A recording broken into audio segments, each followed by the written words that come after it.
Welcome to the weekly TecQuipment Q&A live session.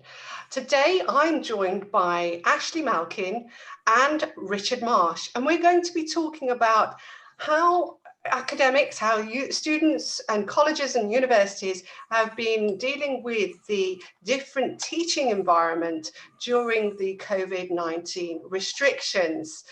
Gentlemen, let me introduce you to the people of the YouTube world. Ashley, maybe you'd like to tell us a little bit more about yourself.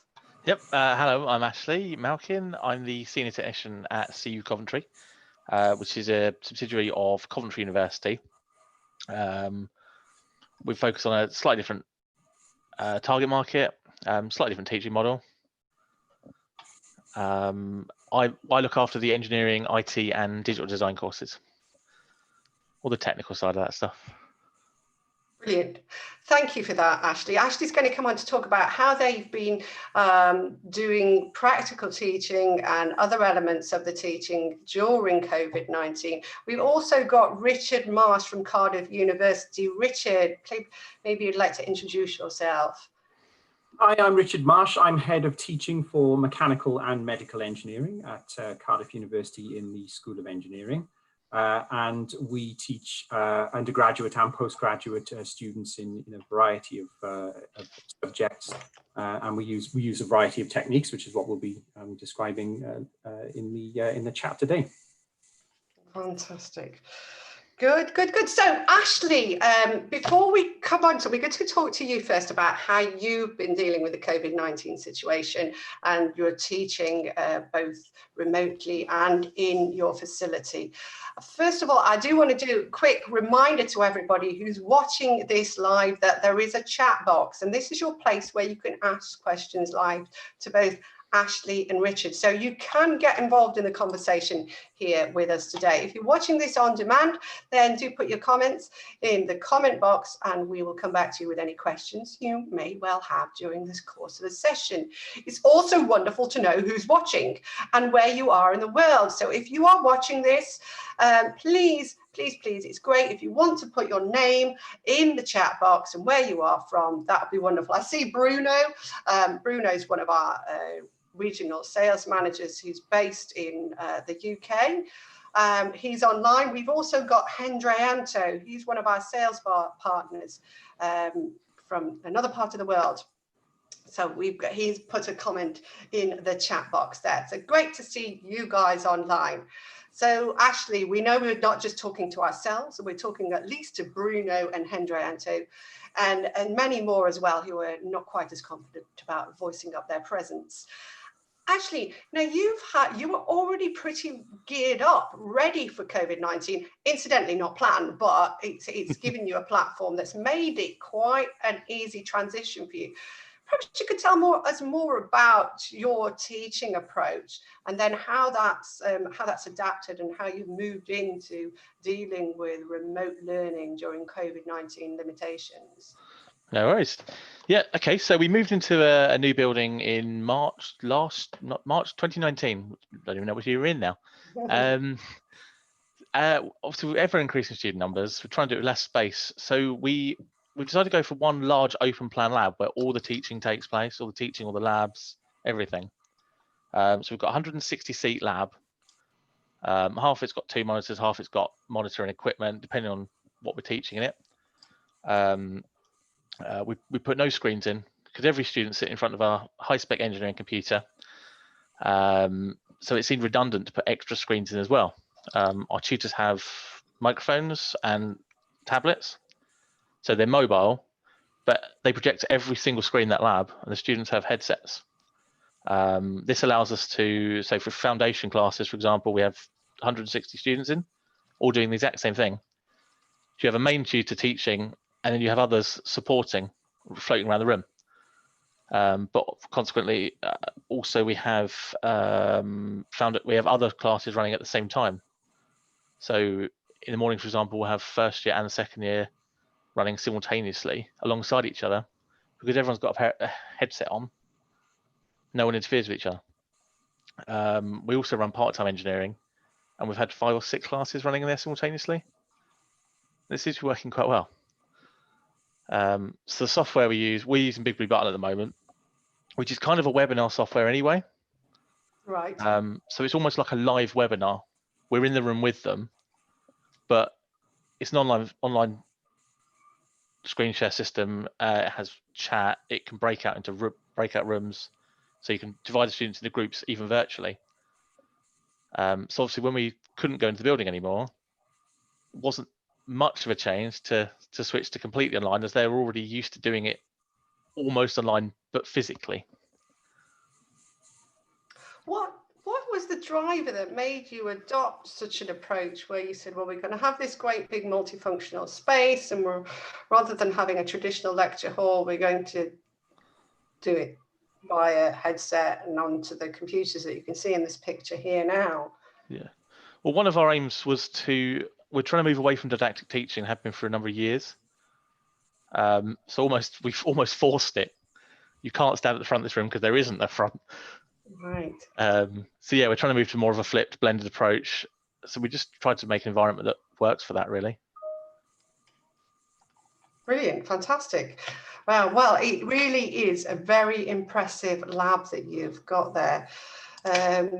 Perhaps we can flip over now to see what they've been doing at Cardiff University. I mean, let's speak to Richard. Richard, how have you been coping during these periods? So when the crisis broke, we were in the fortunate position of most of the practical activities had been completed by this stage. So we had a small number of lab-based activities which weren't complete at the time, but thankfully enough had been done by enough students to get us over the finish line to a large extent. We have a similar story in as much as the VLE then comes to your aid in cases like this, whereby you need to get the information onto the VLE, but then start using it in a different way. And I suppose there's an irony to a lot of this, which I think a lot of universities in the UK are seeing, which is now we're having to use the VLE in the way in which it was designed, as opposed to just using it as an information repository. So we use lecture capture. So our teaching is a lot more traditional, but interestingly, we are actually going in a similar direction to what Ashley was just talking about. But that's in the planning stage, so I can't talk about that today. We've been using lecture capture for a few years now. We've been getting some great feedback from the students with it, and thankfully our academic colleagues have really embraced lecture capture. So when we had to complete a lot of the unfinished traditional lecturing, the infrastructure was in place, so that was a sigh of relief. That was one less thing to worry about. In many cases, colleagues could simply just go back down to the lecture theatres and talk to an empty room. I did it myself. I didn't like it. And then in other cases, you can actually just do a live capture using the software that we use. So you just sit at your desk or at your laptop, a bit like this, really, and just get on with teaching the material. But what I'm seeing coming out of this now, of course, is now that the necessity for talking to a large crowd is gone. And now the interaction which one would attempt to have with 100 people is no longer there. Now we start to see the way in which we teach naturally begins to change as we realize that we are talking to a tiny little light on the front of a laptop, not students who are looking at you and potentially nodding or shaking their heads. So we managed to cope with that part of it reasonably well, and I think the reason that we did that was because the seeds were in place. The fact that our use of the VLE was already ongoing, and our lecture capture was working quite well. So obviously our next concern was then on examinations, because we do a significant amount of traditional examination, and we have been using multiple choice tests within the VLE, and that's been a great asset to us. It allows us to examine large numbers of students. The results are quite repeatable, so we're very pleased with that, and it seems to have allowed us to use a different methodology of assessment, as well as just simply writing things down on a piece of paper. So with some of the years where we wanted to stick with traditional written examinations, we managed to do that through the VLE, and that worked very well. That worked better than I thought, which was simply what I call a write, scan, upload technique. So the student writes on a piece of paper because they want to. They then scan using either a mobile phone or a laptop, and then they upload them to us through the VLE. So it's not through email. So then they get a receipt, and it allows us to manage the content whilst we're marking the exams. So that part is now done. We've had our exam boards, and I think we're overwhelmingly happy with how well the exam boards have gone. So we feel confident that assessment is something that we can do from distance. So now the next thing to focus on is October. So what that means is having to deal with doing the practical things that we would have wanted to do without having to get rid of them altogether. Because if you are doing a degree in mechanical engineering, you need a certain amount of hands-on. So how we do that is where we are, as I was saying to you earlier on an earlier call, where we are literally. So tomorrow I'll be going into I have access to the department to go around with estates, and we can start looking at how we can manage flow of people into areas where they can do practical experiments, and then out and do that according to a timetable. So it's early days for that, but the strategy is in place now. Okay, interesting. Well, Ashley, what have you been doing in terms of running practical teaching previously, and what are your plans for the future? So I think, as Richard said, we were quite fortunate that we were 4 weeks into a 6-week block. So we'd front loaded everything that was assessed. Yeah. Luckily. The other thing we'd done, we had more mechanical modules coming up in the next block. So one of our technicians sat and literally did them all, spoke through the process, recorded the results. So at the very least, they had a video of it happening and some sample results. Our degree is actually electromechanical, so it's a combination of electrical, mechanical, control systems. We do a little bit of everything.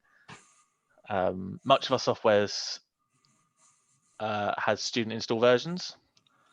So students installed it from home, which was an interesting challenge for me. Things like electrical engineering, we have simulation software again. So the module's already set up with half hardware, half simulated. So we just moved more of the emphasis towards the simulator side of things. Okay, you lose some of the experience of actually building it, but we can catch up in later years. Yeah, I guess you can, if you're in the first year of the degree, then you can load up all the practical elements in the second or third year to compensate for that. I mean, have you got plans in September, October, when everybody goes back? Are you going to just push the practical out to 2021, or are you going plans A to Z at the moment, because things are forever changing? What we're probably going to end up doing is have the students in 1 day a week, 1 full day a week out of the 5. The other 4 being online classes still, but then on the other day it will be all the things they have to be in for, so physical labs, tutorials, because that's the thing they've missed the most, I think, is the one-to-one with tutors. Yeah.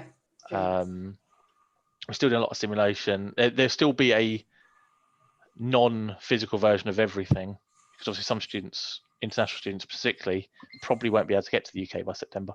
Yeah. Okay, interesting. Oh, and another thing that I want to talk about is team working for both of you. I mean, how are you dealing with team working? Obviously is important of part of courses and next level of education. Ashley, as you're still with us at the moment, how are you dealing with that team getting together in groups and doing stuff? Well, we use Big Blue Button. I can't remember if I said that or not. You just said that on Instagram, so I think you can say that. Yeah, I get confused what I said and what I haven't. Well, it has things like breakout rooms. So you can actually break the class down within the class, and you can sort of hop between them if you need to. Right. Obviously, the students set up their own WhatsApp groups and things anyway. And we also have, we use several different types. We've got Teams, we've got OneDrive, Mahara, where they all store things centrally. Right. We're running at the moment design module, where they have to, as a group, create a new product. I don't know what it is this time, usually a chair or a wardrobe or something that's made up of lots of different parts. So they all have to work on parts each and then compile it together at the end as one piece. So they need a central repository of files. But yeah, the same software we use for teaching allows them to break into groups, and Okay. or they can set up their own entirely. Yeah. Okay. Great. Good. Richard, what about you? How are you dealing with group learning and group project work? Group working is challenging anyway, and one of the key issues that we find is monitoring engagement and assigning marks to students to make sure everybody's done their fair share. If you add the distancing element into that, then things certainly will become interesting. We are also using Teams and OneDrive, and there's also parts of Blackboard, which is our VLE, which allows you to do that as well. So the way in which we see the policies working, provided there isn't a second lockdown, but let's work on the assumption for a short while, if we can, that there isn't a second lockdown, is that we won't be teaching very large groups. So to all intents and purposes, lecture theatres won't be in operation for the foreseeable future. But we will still be able to get small groups to interact in a distanced fashion. So that will mean some physically present teaching, although we're still in the early stages of that. In order to grant access and to be fair and equal for everybody, then we will be using distance learning. Now, I think there's an interesting there's an interesting factor in play here, which is the stage at which the student is at their education. So I think if you're going to do this with first year students or foundation year students, there's going to be genuine anxiety issues, especially if the students don't know each other and they've never met. I have visions of, you know, opening up a Teams meeting or something like this and seeing 6 fresh faces staring back at me, and then me saying, right, okay, I'm going to let you break into your breakout room now, and then as soon as I leave, all the monitors go blank as they're terrified to talk. With fourth year students, MSc students, I think that interaction could be much better monitored. So we're going to have to be flexible with how we police that. I think that will require more staff input, but in the short term, that's something that we are going to have to deal with. The process of doing design work and group collaboration is absolutely crucial to what they do. So once we've identified what we need to do to work on some of the simpler taught modules, then this is the main area of activity for us.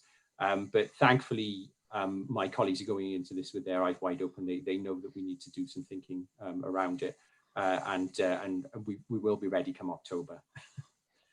Okay, brilliant, very good. So yeah, it's about creating a gazillion different plans and different eventualities, isn't it, which is challenging for us to all put enough effort into coming up with the right solution, thinking on our feet and changing direction at the last minute. I don't think I've mentioned it on the YouTube one. I apologise for people who are watching YouTube, and we have just done one on Instagram, and sometimes we forget what we've discussed then and what we've discussed now.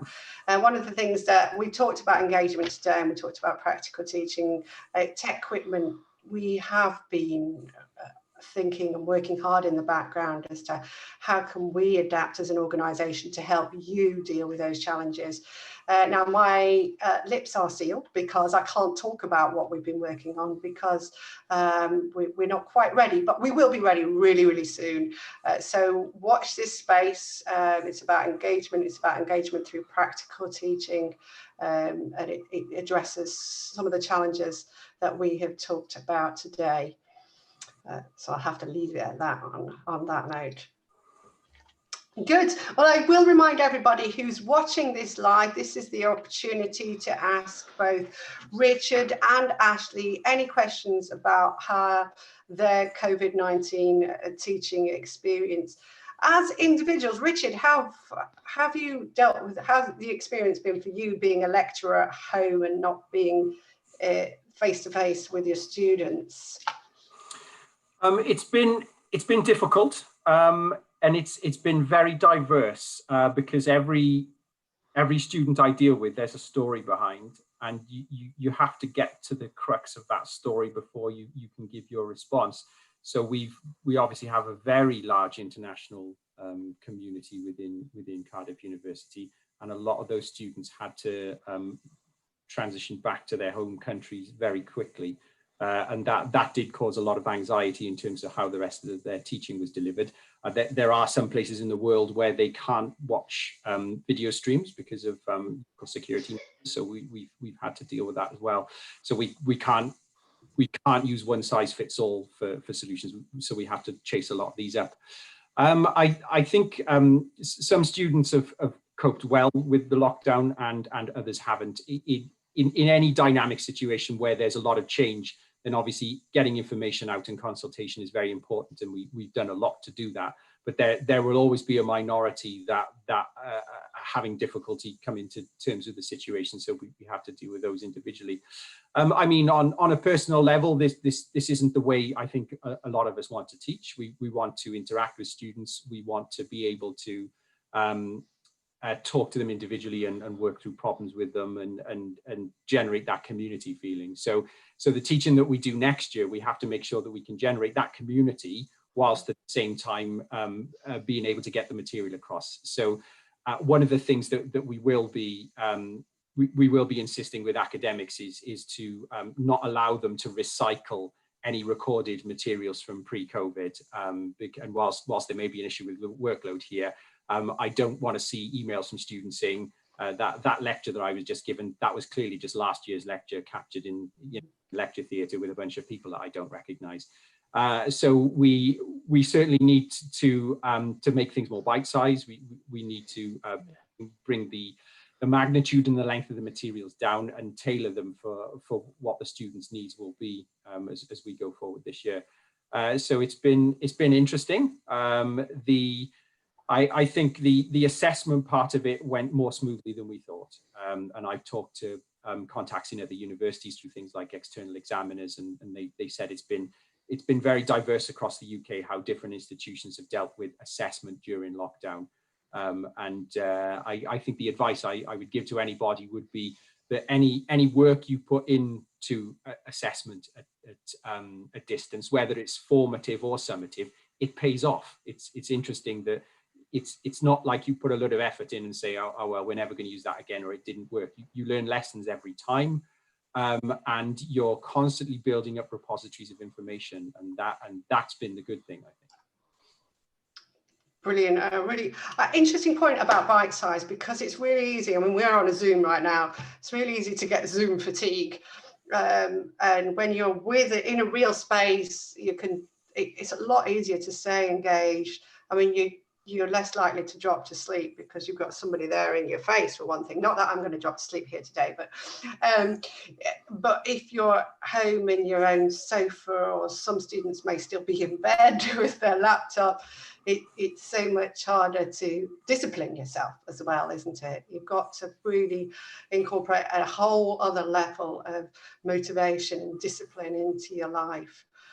So I could see how bite size is so very critical. And accessibility, you were talking about the Netflix generation, weren't you, earlier, and having things on demand. And was it you, Richard? I can't remember whether you or Ashley talking about the Netflix generation, but it was Ashley. Yes. In fact, Ashley, this is your point to interrupt. Tell us about your perspective on the Netflix generation, on the on-demand content. Well, that's young people. That's what they're used to. Everything they want is available when they want it, and it's been that way for a few years now. If it's available when they want it, and whatever they want, everything's there. Yeah. Education is still very much, you must be here at this time. Okay, the workplace is that way. Maybe the workplace needs to change as well. Yeah. So something we're trying to work on, let's say recorded lectures, everything, we're trying to replicate everything we do. So on the lab sheets, for example, there's videos again that if you happen to not have been in the class, or there's another reminder, another video of how to do it. So everything's trying to replicate for people that haven't turned up for some whatever reason, so they don't miss the opportunity, and they could do it when they want, because they're going to do it anyway. A really, really great point there. I think this also conjures up interesting ideas around disability and accessibility to educational material. That I remember when I was doing my teacher training for in order to be an academic, what we were learning was if you hold disability up as a lens, and you make sure that your material is compatible with people's needs if they would have accessibility needs, you strengthen your teaching material far across the board for everything. It's not just because you were doing it because you were trying to address an accessibility issue. And exactly what Ashley was saying just there is that by doing that, by making your materials available on a flexible basis, as long as you have some way of monitoring the engagement with them, everybody benefits. Whereas your initial reaction was to do that just perhaps for a small number of people that would have an accessibility issue. Everybody benefits. So when I design learning materials, the first thing I do is look at it from the perspective of somebody that might have difficulty being at that place at that time or doing that particular activity, and you find everybody benefits. Yeah.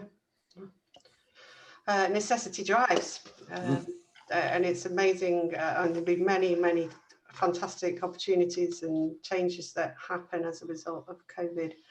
It's just about us all keeping up with it and doing it in time, isn't it? There is the challenge. Fantastic, gentlemen. Thank you so very much for your time today. I'll just do a quick reminder of anybody who's watching this live that if you've got any questions for Richard and Ashley, now is the time to ask them. While you're summoning up the courage or racking your brain for those pearls of wisdom, of questions to ask, then I'm going to remind you what's coming up tomorrow very quickly. Tomorrow we have a webinar which we're looking at uncommon mechanical theory. So we're not going to be covering Bernoulli's equation and Young's modulus. We're going to be looking at things like Hertzan and journal bearings and things like that. You wouldn't necessarily always think about doing practical teaching to cover some of these theories, but we're going to put a bit of a spotlight on how you can put a practical element. That's a bit of a contrast to what we're discussing today, because we're talking about how can we do things remotely. We all still need to look ahead. Everything still needs to progress. So that's what we're focusing on tomorrow. Next week, during the live Q&A, we'll be back at the same time on YouTube, and we'll be talking to Roger Penlington from Northumbria University. And we'll be talking specifically about blended learning, again, reflecting on the COVID-19 limitations, perhaps his experience of what they've been doing there over the last few months and what they'll be doing going forward. So do join us again for that. We won't have a webinar next week because we are busy working on our very exciting project that I can't say anything about, but I can say that you should keep an eye out because we will be doing live broadcasts and announcements on that very, very soon. So everybody's very quiet today on the question front. I would say that's a good thing because that's fine with me. Yeah, well, not that you get you off the hook, but it does get you off the hook. More that I think you've been quite thorough in explaining how you're doing things, and it's certainly been very insightful for me. So, Ashley, thank you very much for it. I've really been fascinated by your approach of having this massive space and all the tech connected up, very untraditional, ready to take online. So that was really interesting to hear about. And Richard, it is really insightful what you're doing at Cardiff and how you're doing the VLEs and stuff like that, and how you've been doing the assessment. I found that particularly interesting, and the move towards multiple choice that you're explaining, and how I'm not sure you explained it in this one, but in Instagram you're telling us about how you really, with that, you need to put a lot of effort up front, not so much effort in the assessment, but it really does pay off. So thank you, both of you gentlemen today for joining us, and stay safe, and I wish you a very happy summer. Thank you everybody for watching us live today. Don't forget to, if you're watching on demand, put your comments in the comment box below, and if you're not subscribing, then you might just want to too. That's it for us today. Thank you, gentlemen, and we'll speak again soon. Goodbye. Thank you. Bye.